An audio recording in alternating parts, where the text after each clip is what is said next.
আসসালামু আলাইকুম, আমি আরাফাত হোসেন। স্বাগত জানাচ্ছি এসএসসি 26 ব্যাচের ওয়ান শট ক্লাসে। আজকের ক্লাসে আমরা দেখব এসএসসি দ্বিতীয় অধ্যায়ের অর্থাৎ গণিতের দ্বিতীয় অধ্যায়ের সেট অফ ফাংশন অধ্যায়ের ওয়ান শট ক্লাস। আমরা এখানে একটি সৃজনশীল প্রশ্ন দেখতে পাচ্ছি।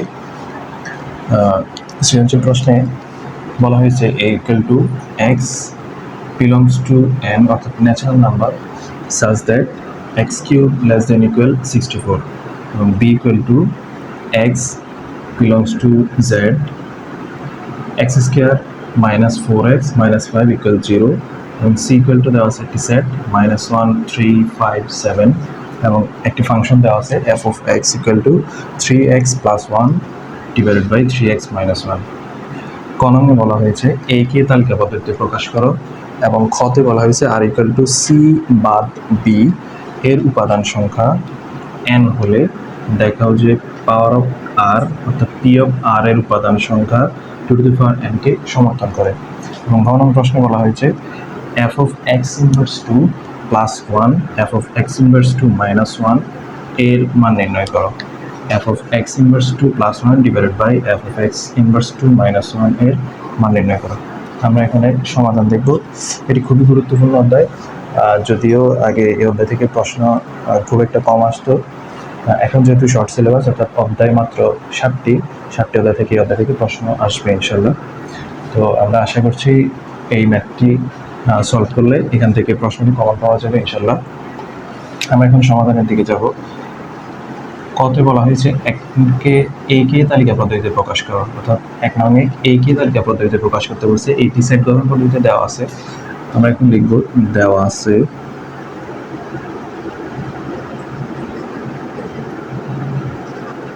a সমান x belongs to n অর্থাৎ natural number x cube less than equal 64। এই লাইনের মানে কি বোঝাচ্ছে আমরা সেটা বুঝতে হবে। এখানে বোঝাচ্ছে x belongs to n অর্থাৎ ন্যাচারাল নাম্বার, এই n দ্বারা বোঝা হচ্ছে ন্যাচারাল নাম্বার অর্থাৎ স্বাভাবিক সংখ্যা such that x cube less than equal 64 অর্থাৎ x কিউবের মান 64 এর সমান এবং 64 থেকে ছোট হবে, এটা বোঝাচ্ছে। আমরা এখানে এটা লিখতে পারি অর্থাৎ x কিউব এর মান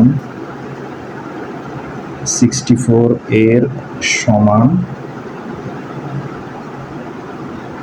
এবং ছোট হবে। তো আমরা এখন লিখতে পারি x equal to 1 হলে x cube equal to 1 cube equal to, তো 1 এর উপর আমরা যদি কিউব দিই, 1 এর উপর কিউব না 100 1 কোটি চাই দিয়ে আমরা 1 এর উপর কিউব দিলে 1 আসবে, যা কি 64 থেকে ছোট, তাহলে ঠিক আছে এটা নেওয়া যাবে। এরপর x equal to যদি আমরা 2 ধরি, 2 হলে x cube equal to 2 cube অর্থাৎ 8, তাহলে 8 হচ্ছে আমাদের 64 থেকে ছোট, তাহলে এটাও নেওয়া যাবে। আবার x ইকুয়াল টু 3 হলে তাহলে x cube equal to 3 cube, 3 cube মানে কত? 3 কিউব মানে হচ্ছে 3 ইন্টু 3 ইন্টু 3 9 ইন্টু 3 অর্থাৎ 27, তাহলে 3 কিউব মানে 27, যা আমাদের 64 থেকে ছোট, তাহলে এটাও নেওয়া যাবে। আবার x ইকুয়াল টু যদি 4 হয় তাহলে x cube equal to 4 cube, তো 4 কিউব মানে কি সেম ভাবে 4 ইন্টু 4 ইন্টু 4 16,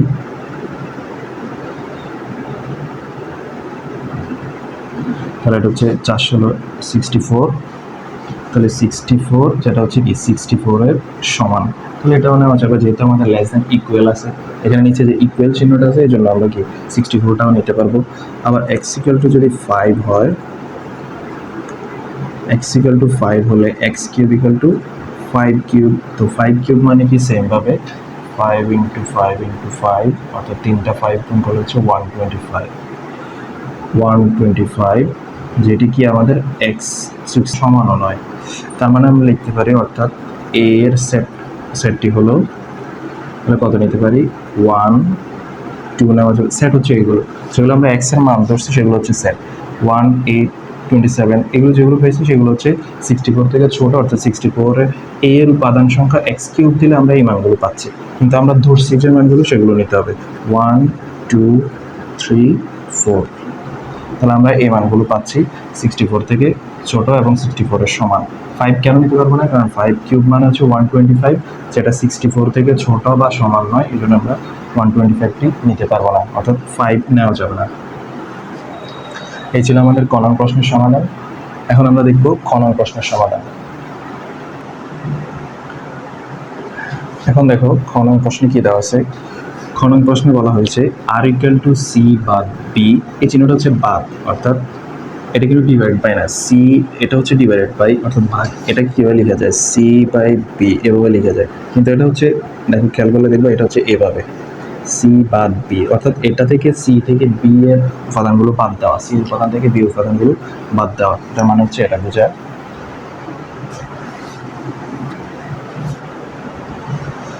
প্রশ্নে কি বলা হয়েছে? আর ইকুয়াল টু সি বাদ বি এর উপাদান সংখ্যা n হলে দেখাও যে পি অফ আর অর্থাৎ পাওয়ার অফ আর এর উপাদান সংখ্যা টু দি পাওয়ার n কে সমর্থন করে। কারণ আমাদের প্রথম কাজ কি আর ইকুয়াল টু সি বাদ বি আগে নির্ণয় করতে হবে। তো আমাদের এখানে সি তো দেওয়া আছে, আমরা বিটা দেখি। তাহলে দেওয়া আছে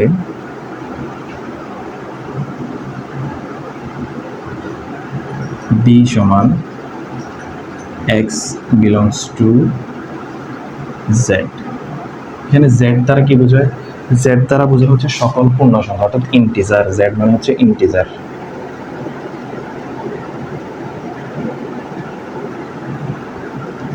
তাহলে পূর্ণ সংখ্যা কি কি হতে পারে? শূন্য সহ, মানে ধনাত্মক গুলো হতে পারে, ঋণাত্মক গুলো হতে পারে। তো -2 -1 0 1 2 3 এভাবে, তাহলে এদিকেও থাকতে পারে এদিকেও থাকবে। এগুলো হচ্ছে জেড অর্থাৎ পূর্ণ সংখ্যা, অর্থাৎ এখানে কোনো ভগ্নাংশ থাকা যাবে না, দশমিকটা কোনো ভগ্নাংশ সংখ্যা থাকা যাবে না। তাহলে Z such that x square minus 4x minus 5 equal 0, অর্থাৎ x এর সমাধান করে আমরা এই সমীকরণটা সমাধান করে যে মানগুলো পাবো সেগুলো অবশ্যই কি হতে হবে?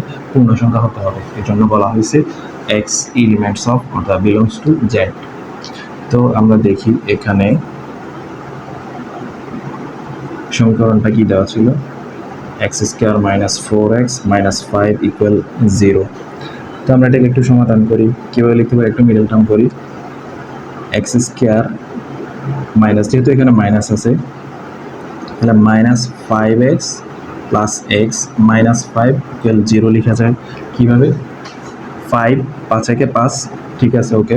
তাহলে এখানে -5x প্লাস এক্স, তো পাঁচটা থেকে পাঁচটা হচ্ছে মাইনাসের আর একটা হচ্ছে প্লাসের। -5 থেকে +5 প্লাস হয়ে গেলে এক্স প্লাস হয়ে গেলে আর কি থাকে? -4x থাকে, -5টা রয়ে গেল।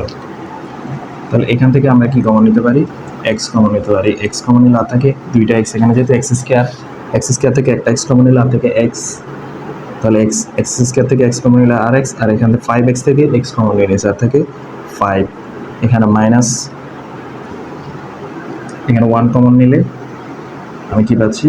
এক্স মাইনাস 5 প্লাস 1 কমন নিতে হবে, প্লাস 1 কমন নিলে আমি পাচ্ছি এক্স মাইনাস 5। তখন এখানে দুইটা এক্স মাইনাস 5 থেকে একটা এক্স মাইনাস 5 কমন নিই, আর থাকে দুইটা থেকে একটা কমন নিলাম, আর এখান থেকে এক্স মাইনাস 5 কমন নিয়ে নিছি, আর থাকবে শুধুমাত্র এক্স, আর এখানে প্লাস এক্স মাইনাস 5 তো কমন নিয়ে নিছি, তাহলে আর থাকবে এক্স প্লাস 1 ইকুয়াল 0। তাহলে এখন এখানে কি থাকতেছে? X minus 5 equal 0। আমরা জানি কি দুটি রাশির গুণফল যদি শূন্য হয় তাহলে তাদের প্রত্যেকের আলাদা আলাদা মান হচ্ছে শূন্য। এখানে যেহেতু এটা একটা রাশি, এটা একটা রাশি, এক্স মাইনাস 5 একটা রাশি এবং এক্স প্লাস 1 একটি রাশি। এক্স মাইনাস 5 এর এবং এক্স প্লাস 1 এর গুণফল হচ্ছে 0, তার মানে এক্স মাইনাস 5 ইকুয়াল টু 0। তাহলে সুতরাং আমি এই -5 কে ওদিকে নিলে কি পাই? X equal to 5। আবার কি পাই? এক্স প্লাস 1 ইকুয়াল 0, তাহলে 1 এটা। তো সুতরাং আমি 1 কে ওদিকে নিলে কি পাই? পক্ষান্তর করলে এক্স ইকুয়াল টু, যেহেতু প্লাস 1 ছিল ওদিকে গেলে -1। তো আমি এক্স এর দুইটা মান পেলাম, একটা -1 একটা +5। অর্থাৎ আমি বি সেটটাকে কীভাবে লিখতে পারি? সুতরাং বি সেটটি হলো -1, 5। আমি এখন বি সেটটি পেয়ে গেলাম। তাহলে আমি এখানে বি সেট সমান কি পেলাম, -1,5। আবার আমাদের সি কি দেওয়া ছিল, সি এখানে দেওয়া আছে -1,3,5,7। এটা লিখে ফেলি -1,3,5,7। এখন আমাকে নির্ণয় করতে হবে আর ইকুয়াল টু সি বাদ বি, সি বাদ বি। তো সুতরাং আর ইকুয়াল টু সি বাদ বি মান বসাবো, সি এর মান বসাই -1,3,5,7 বাদ বি এর মান বসাবো -1,5। তো এটা বাদ দিতে হয় কিভাবে, বাদ দিতে হয় প্রথমটার উপাদান সংখ্যা যদি দ্বিতীয়টাতে থাকে তাহলে এটা অটোমেটিক বাদ চলে যাবে, আর যে উপাদান সংখ্যাটা প্রথমটাতে আছে কিন্তু দ্বিতীয়টাতে নেই সেই উপাদান সংখ্যাটা বসে যাবে। এটাই হচ্ছে একদম সহজ জিনিস। -1 আছে, এখানে -1 আছে, তাহলে এটা বাদ। 3 এখানে আছে কিন্তু দ্বিতীয় সেটের উপাদানে নেই, তার মানে 3টা বসে যাবে। 3, 5 এখানে আছে, এখানে আছে, তার মানে বাদ চলে গেল। 7 এখানে প্রথম অংশে আছে কিন্তু দ্বিতীয় সেটে নেই, তার মানে 7টা বসে যাবে। তাহলে আমাদের আর সমান কি পেলাম আমি, সুতরাং আর সমান 3,7, আর সমান পেলাম 3,7। এখন বললো আর ইকুয়াল টু সি বাদ বি, আমি এটা নির্ণয় করলাম এর উপাদান সংখ্যা n হলে, তাহলে ধরি আর এর উপাদান সংখ্যা n ইকুয়াল টু, এখানে উপাদান সংখ্যা কয়টি আছে, 2টি, উপাদান সংখ্যা সমান 2। তো এখন পাওয়ার অফ আর নির্ণয় করি। পাওয়ার অফ আর মানে হচ্ছে এই সেটের উপাদান সংখ্যাকে আলাদা আলাদা করে লিখি, কয়টি সেটে ভাগ করে লিখা যায়, কয়টি সেটে সাজানো যায়, এটা হচ্ছে power of R, P of R. অর্থাৎ এখানে একটি ফাঁকা সেট আসবে, আর 3 একটি উপাদান, এরপর হচ্ছে 7 একটি উপাদান, উপাদানগুলো এবং 3 এবং 7 এটাকে একটা সেটে সাজানো যায়। তার মানে এখানে পাচ্ছি আমি কয়টি, অর্থাৎ পাওয়ার অফ আর এর উপাদান সংখ্যা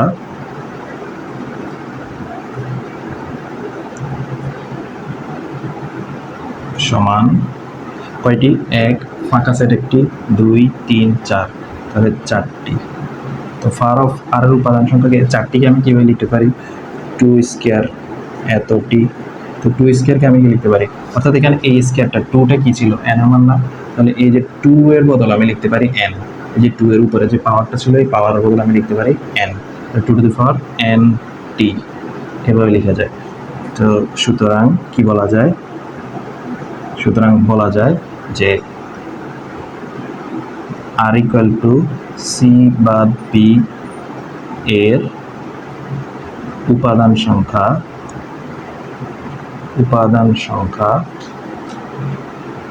পি অফ আর এর উপাদান সংখ্যা 2 টু দি পাওয়ার n কে সমর্থন করে। সরাসরি এটা লিখে দেওয়া যায়। এটা ছিল আমাদের খ নং প্রশ্নের সমাধান, একেবারেই সহজ। আমরা এখানে দুইটা জিনিস শিখলাম, একটা হচ্ছে কিভাবে বাদ দিতে হয়, আর একটা টু সি বাদ বি কিভাবে বাদ দিতে হয়, এবং আরেকটি শিখলাম কিভাবে পাওয়ার অফ আর এর উপাদান সংখ্যা 2 টু দি পাওয়ার n কে সমর্থন করে। এই দুটি প্রশ্নের উত্তর একটার মধ্যেই আছে আমাদের। আশা করি এই প্রশ্নটি সবাই পারবে ইনশাল্লাহ। আশা করা যায় এখান থেকে একটি প্রশ্ন পরীক্ষায় কমন থাকবে, যে কোনো বোর্ডে এই প্রশ্নটি আসতে পারে ইনশাল্লাহ। গ নং প্রশ্নে কি বলছে, গ নং প্রশ্নে বলছে f of x inverse 2 plus 1 divided by f of x inverse 2 minus 2 এর মান নির্ণয় করতে বললো। তো আমরা এখানে দেখতে পাচ্ছি এখানে f of x এর একটি ফাংশন দেওয়া আছে, আমরা বুঝতে পারছি যে এই ফাংশন নিয়ে এই প্রশ্নটা করা হয়েছে। তো এখানে আমরা লিখতে পারি, এখানে কি দেওয়া আছে, f of x ফাংশনটি আগে লিখব 3x plus 1 divided by 3x minus 1 দুঃখিত -1, তাহলে ফাংশনটি দেওয়া আছে। এটার মাধ্যমে আমরা এই ফাংশনটি মান নির্ণয় করব। এখানে f of x equal to দেওয়া আছে 3x। তো আমাদের এই প্রশ্নে কি দেওয়া আছে, f of x ইনভার্স 2। আমরা এখন এটা নির্ণয় করি। এখন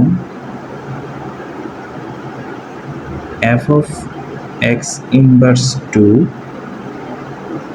এটা নির্ণয় করি কীভাবে নির্ণয় করবো? যদি F of x equal to 3x plus 2 দেওয়া থাকে, তাহলে এফ অফ এক্স ইনভার্স 2 মানে কি দেওয়া হতে কি থাকতে পারে? যেখানে এক্স ছিল সেখানে আমরা শুধু এক্স ইনভার্স 2 বসাবো, আর কোনো কাজ নেই। যেখানে এক্স ছিল তাহলে এখানে কি ছিল 3x, তাহলে 3x এর জায়গায় লিখবো x inverse 2, x inverse 2 plus 1। সেমভাবে নিচেও লিখবো এক্স এর জায়গায় লিখবো এক্স ইনভার্স 2 মাইনাস 1। তাহলে আমরা কি জানি এক্স ইনভার্স 1 মানে হচ্ছে 1/x, আবার এক্স ইনভার্স 2 মানে হচ্ছে 1/x স্কোয়ার, 1/x স্কোয়ার এখানেও সেমভাবে লিখবো, তাহলে 3 ইন্টু 1/x স্কোয়ার প্লাস 1। নিচেও লিখবো 3 ইন্টু, যেহেতু এক্স ইনভার্স 2 আছে এখানেও লিখবো 1/x স্কোয়ার মাইনাস 1। তাহলে দেখো এখানে 3 যেটা গুণাকার আছে, এই 3টা আসলে কোথায় ছিল? উপরে। তাহলে 3/x square plus 1, 3/x square minus 1। এখন আমরা এটাকে যোগ করি দুইটা, তাহলে লসাগু হচ্ছে এক্স স্কোয়ার, উপরের অংশের লসাগু এক্স স্কোয়ার, এক্স স্কোয়ার দ্বারা এক্স স্কোয়ারকে ভাগ করলে আমি 1/1 দ্বারা 3কে গুণ করলে আমি 3, তাহলে প্লাস এক্স স্কোয়ার দ্বারা 1কে গুণ করলে এক্স স্কোয়ার। নিচে একইভাবে যোগ করি, লসাগু হচ্ছে এক্স স্কোয়ার দ্বারা এক্স স্কোয়ার ভাগ করলে 1, তাহলে আর থাকে 3 মাইনাস এক্স স্কোয়ার দ্বারা এটাকে গুণ করলে এক্স স্কোয়ার। তো আমি এটাকে আমরা এরকম যদি একটা রাশি থাকে কীরকম p/q ডিভাইডেড বাই x/y, এরকম যদি রাশি থাকে আমরা এটাকে কীভাবে লিখতে পারি? যে p/q অর্থাৎ উপরের অংশ যেটা আছে এটা ঠিক একইভাবে থাকবে, ইন্টু দিয়ে নিচের অংশটা শুধু উল্টে যাবে, নিচের অংশটা ওয়াইটা উপরে চলে যাবে, এক্সটা নিচে চলে আসবে। তো আমরা এটাকে কীভাবে লিখতে পারি? py ডিভাইডেড বাই qx, এভাবে লেখা যায়। অর্থাৎ এই ফাংশনটিকে আমরা, এই রাশিটাকে আমরা এভাবে লিখতে পারি। তো এখানেও সেম কাজ, 3 plus x square divided by x square into, এই এক্স স্কোয়ারটা উপরে চলে যাবে, এক্স স্কোয়ার, আর 3 মাইনাস এক্স স্কোয়ার এটা নিচে চলে আসবে, এই এক্স স্কোয়ারটা উপরে, এক্স স্কোয়ারটা নিচে, তাহলে এক্স স্কোয়ার কাটা, আর আমাদের আর কি থাকতেছে এখানে 3 plus x square divided by 3 minus x square. এটা ছিল আমাদের প্রথম অংশ। আর তাহলে আমরা এক্স ইনভার্স 2 পেয়ে গেছি। এবার আমরা প্রদত্ত রাশিটাতে মান বসাই দেবো শুধুমাত্র। প্রদত্ত রাশিটা আমাদের কি ছিল? F of x inverse 2 plus 1 divided by f of x inverse 2 minus 2, এটার মান নির্ণয় করবো। এখন আমরা এখানে যে সমাধানটা পাইছি এটা শুধু এখানে বসাই দেবো, অর্থাৎ 3 plus x square divided by 3 minus x square. এটা কার মান বসালাম? আমরা এফ ইনভার্স এক্স যেটার মান নির্ণয় করছি, এই যে এফ অফ এক্স ইনভার্স 2 যে মান নির্ণয় করছি ওই মানটা এখানে জাস্ট বসাবো। 3 plus x square divided by 3 minus x square, এখানে ছিল প্লাস 1, এখানে ছিল মাইনাস 2। তো আমরা এখানেও লসাগু করবো, যোগ করবো 3 মাইনাস এক্স স্কোয়ার। এই যে এই দুইটার উপর অংশটা, শুধুমাত্র উপর অংশে কি ছিল? 3 মাইনাস এক্স স্কোয়ার নিচে, আর এখানে প্লাস 1, তাহলে এই দুইটার লসাগু কত হয়? 3 মাইনাস এক্স স্কোয়ার।